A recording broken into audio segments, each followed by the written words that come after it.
somewhere on some of your posts the timing of when you start the campaign.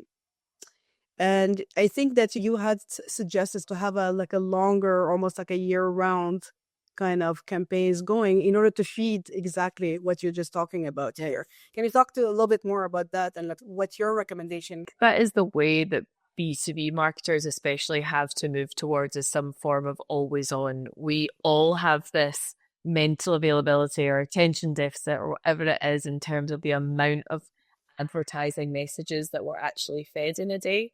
So your market is only in market for 5% of any given year. So you need to invest all year round. So when that person comes to think about going to an event or downloading a bit of content, you're top of mind.